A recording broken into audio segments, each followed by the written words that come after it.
Hai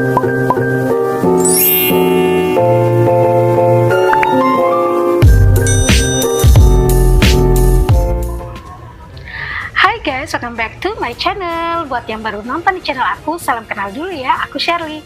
Di video kali ini aku mau bahas alur cerita serial Ishq-e Marjawan season 2 episode 9-12. Oke guys, kita langsung aja ke ceritanya ya, check it out. Fans masuk ke dalam ruang kerjanya. Di sana dia melihat Ridima dan bertanya, "Apa yang kau lakukan di sini?" Lalu Ridima berbalik.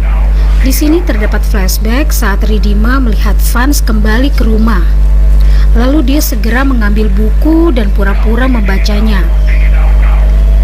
Kabir mendengar percakapan mereka. Ridima berkata, "Aku hanya membaca buku di sini. Aku harap aku diizinkan untuk datang ke sini." Fans membuka laci dan mengambil laptopnya. Kemudian dia mengunci lacinya kembali dan mengatakan, "Jangan datang ke sini tanpa izin lain kali." Kabir mencoba terhubung dengan Ridima, tapi tidak bisa, dan berpikir mungkin pemancarnya rusak. Bagaimana aku harus berbicara dengan Ridima? Satu kesalahan dapat menempatkan hidupnya dalam risiko besar. Nenek Fans yang bernama Indrani mengatakan, "Puja itu penting. Semua orang harus datang ke sini sebelum waktu baik berlalu." Lalu dia meminta Ridima untuk membuat ranggoli. Ridima mengangguk. Lalu Anupriya bertanya pada Indrani, "Ibu, mengapa kau membuat staf melakukan pekerjaan ini? Seharusnya ini adalah pekerjaan yang dilakukan oleh keluarga." Lalu Anupriya berkata pada Ridima, "Ridima, ini baik kau bisa membantu nenek, tapi kau tetap harus fokus pada perawatan Sia." Fans pulang. Dia melihat Ridima membuat ranggoli. Ridima berpikir, "Ini sudah selesai. Sekarang aku akan pergi dan mendapatkan pemancar." Nenek Fans yaitu Indrani menyukai ranggoli buatan Ridima dan berkata, "Ridima, ranggoli ini sangat indah. Sekarang kau bantu aku menyiapkan piring Arti dan dia." Ridima melihat Fans. Dia berpikir, Fans mungkin akan mencurigaiku jika aku pergi sekarang. Isyani datang, dan ia merusak ranggoli buatan Ridima. Dia hanya mengatakan maaf dan pergi begitu saja. Lalu Ridima berkata, "Isyani, puja akan dimulai sebentar lagi. Tolong lepaskan sandalmu." Tetapi Isyani tidak menghiraukan perkataan Ridima. Dia marah dan pergi begitu saja. Aryan menatap Ridima dan berpikir untuk membalas dendam karena ia sudah ditampar sebelumnya. Lalu dia mendorong bangku dan pergi. Ridima jatuh. Fans datang tepat pada waktunya untuk menolong Ridima. Dia memeluk Ridima. Lalu kalungnya tersangkut di bajunya. Fans melihat liontin itu. Liontin itu terjatuh. Fans mengambilnya dan mencoba untuk membukanya. Ridima sangat cemas. Dia berpikir, gawat, Fans bisa melihat foto Kabir. Ridima segera mengambilnya kembali. Fans berpikir, aku tahu Ridima menyembunyikan sesuatu. Aku akan segera mencari tahu. Ridima berdoa bersama keluarga Fans. Fans memikirkan kata-katanya. Dia berpikir, "Ridima, aku tahu kau menyembunyikan sesuatu. Tapi apa? Aku harus mencari tahu." Ridima menyanyikan sloka. Indrani memujinya dan memintanya untuk melakukan arti. Bibi Fans Cancal berkata, "Aku pikir dia akan memerintah di atas tahta kita." Isyani bilang, "Jangan khawatir Bibi, Fans akan menghentikannya. Dia tidak suka orang yang terlalu pintar."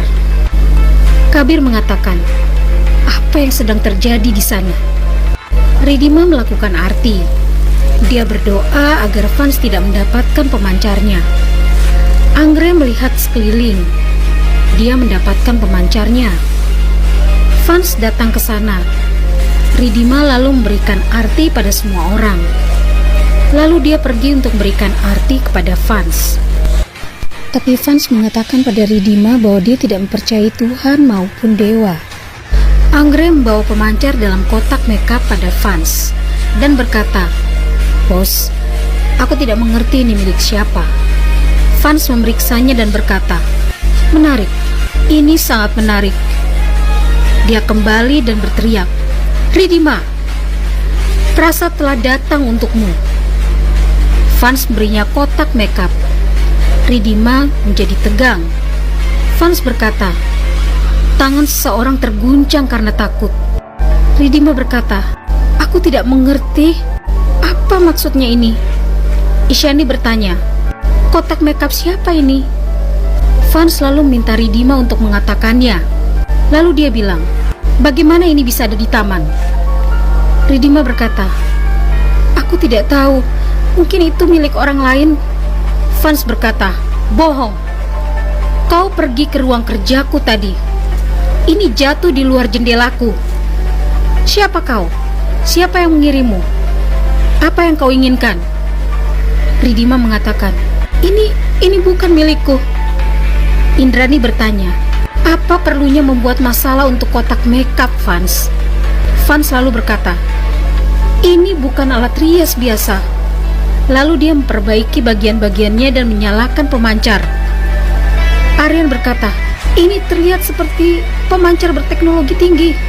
Informasi dapat dikirim dengan mudah dari sini." Anupriya bertanya, "Apa yang akan dia kirim? Dan kepada siapa?" Vance berkata, "Mungkin kepada salah satu musuhku." Ridima berkata, "Ini bukan milikku." Vance berkata, "Caramu melihat perangkat ini sudah membuktikan bahwa ini adalah milikmu." Indrani berkata, "Dia tidak seperti itu, Vance."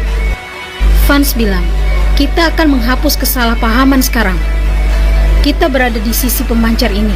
Sisi lain akan membuktikan siapa yang benar." Kabir mendapatkan koneksinya kembali. Ridima berpikir, semoga Kabir tidak mengatakan apa-apa. Kabir menyapa. Vance berkata, "Shh." Kabir mendengar ini dan dia menjadi waspada. Lalu dia meletakkan sapu tangan di mikrofon dan berkata, "Bagaimana panggilan ini terputus?" Semua orang terkejut. Kabir bertanya, "Aryan, apa kau baik-baik saja? Apakah ada berita?" Vance lalu membuang pemancarnya. Dia sangat marah. Ridima menjadi takut. Kabir mengatakan, "Gawat, Ridima dalam bahaya." Vance melihat Aryan. Aryan berkata, "Ini semua omong kosong. Gadis ini menjebakku." Vance berkata, "Kau punya waktu sampai pagi. Kau harus membuktikan Ridima bersalah dan kau tidak bersalah." Rudra dan Cancal membela Aryan anaknya, bahwa dia tidak mungkin mengkhianati Vance. Aryan berkata, "Aku mengatakan yang sebenarnya. Ridima yang melakukan ini. Aku tahu dia melakukan ini karena aku ingin mengungkapkan kebenarannya." Vance bertanya, "Lalu mengapa pria itu menyebut namamu, Aryan?"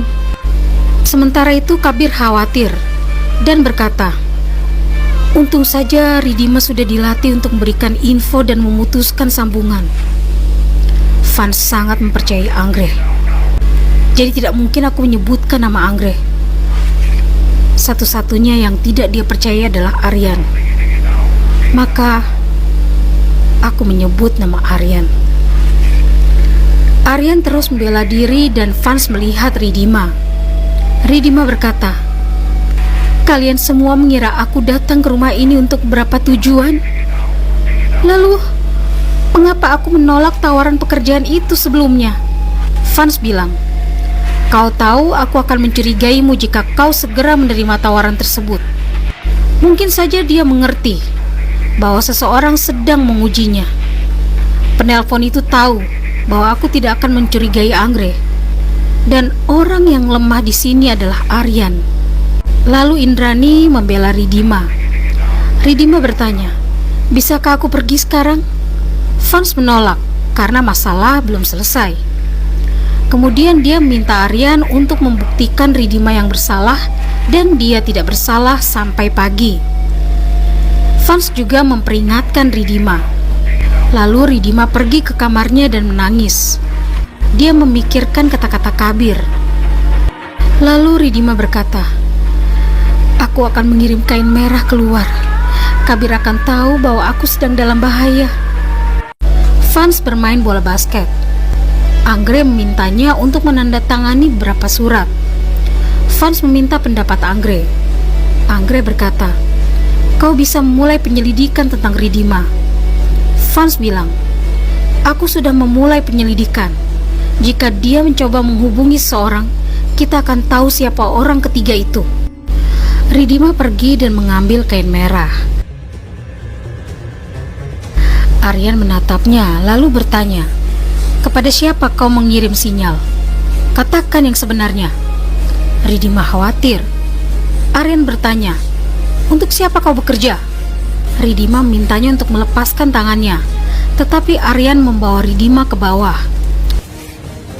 Fans dan Anggrek datang ke sana. Teriakan Fans menghentikannya. Aryan mengatakan, "Lihat apa yang dia lakukan. Dia melempar kain merah dan memberi isyarat pada seseorang." Ridima mengingat kata-kata Indrani. Lalu dia berkata, "Aku pergi ke kuil untuk membawa kain, bukan untuk mencuri apapun." Fans minta Anggrek untuk mengambil kain merah dan melihat apa yang ada di dalamnya. Anggrek segera pergi untuk mengambil kainnya. Fans melihat simpul di kain merah tersebut. Ridima semakin takut. Fans membuka simpul kain dan menghitung. Dia menunjukkan tidak ada paku di sini. Lalu dia membuka simpul terakhir. Paku-paku terjatuh. Ridima terkejut. Dia berpikir, bagaimana paku-paku itu ada di sini? Siapa yang meletakkannya? Kabir telah meletakkan paku di kain setelah mendengar Ridima. Aryan mengatakan, "Ini adalah rencananya." Fans menghentikan Aryan. Fans bilang, "Kau seharusnya membuat satu simpul. Mengapa harus 3 simpul?" Lalu Kabir memasuki ruang listrik. Dia memutuskan saluran listrik di rumah Fans. Fans bertanya, "Anggrek, apa yang terjadi? Kenapa lampu tiba-tiba mati?" Ridima segera pergi dari sana. Cancel mengatakan, "Ridima telah mengatakan yang sebenarnya." Isyani berkata, "Dia adalah gadis yang cerdas dan Aryan terlalu pintar." Ridima pergi dan menelpon Kabir. Lalu Ridima mendengar nada dering telepon Kabir. Dia berpikir, Kabir ada di rumah Fans. Kabir datang ke Ridima dan memeluknya. Ridima menjadi takut. Kabir berkata, "Ini aku, Kabir." Ridima memeluknya. Fans bertanya, "Mengapa lampu belum hidup?" Dia menunggu Anggrek. Isyani bilang, "Aku perlu berbicara denganmu. Ini soal Ridima. Aku ingin kau membuatnya keluar dari rumah." Fans bertanya, "Apa alasannya?" Isyani menjelaskan, tetapi Fans berkata bahwa Sia membutuhkan fisioterapis. Anggrek memeriksa skring listrik. Dia melihat kabel dipotong. Dia berkata, "Seseorang telah datang ke sini." Kabir berkata, "Aku bersamamu, tenanglah." Lalu dia bertanya, "Bagaimana kau tahu tentang paku-paku itu?" Kabir berkata, "Aku tahu. Aku mendengar ceritamu melalui perangkat." Ridima, "Aku sudah bilang, aku akan melindungimu." Ridima meluknya. Kabir berkata, "Aku datang padamu. Aku tidak bisa membuatmu dalam bahaya. Kau tidak perlu takut pada Fans. Misi ini sudah berakhir." Tetapi Ridima bersikeras untuk menyelesaikan misinya, dan ia meminta Kabir untuk segera melarikan diri dari rumah Fans. Cituan berkata, mereka telah mengirim 2 teknisi. Fans melihat sekeliling. Anggrek datang dan berkata, seseorang telah memotong skringnya. Fans mengatakan, "Segel rumah, perbaiki skringnya sekarang juga." Isyani marah karena Anggrek melarangnya keluar rumah. Lalu Isyani melempar tasnya dengan marah. Fans melihat pemotong kabel keluar dari tasnya. Dia bertanya pada Isyani, "Bagaimana pemotong kabel ini bisa ada di dalam tasmu, Isyani? Dan di mana kau selama pemadaman listrik?" Apakah kau membantu seseorang? Isyani berkata, kau harusnya mencurigai dia dulu. Isyani menunjuk pada Ridima.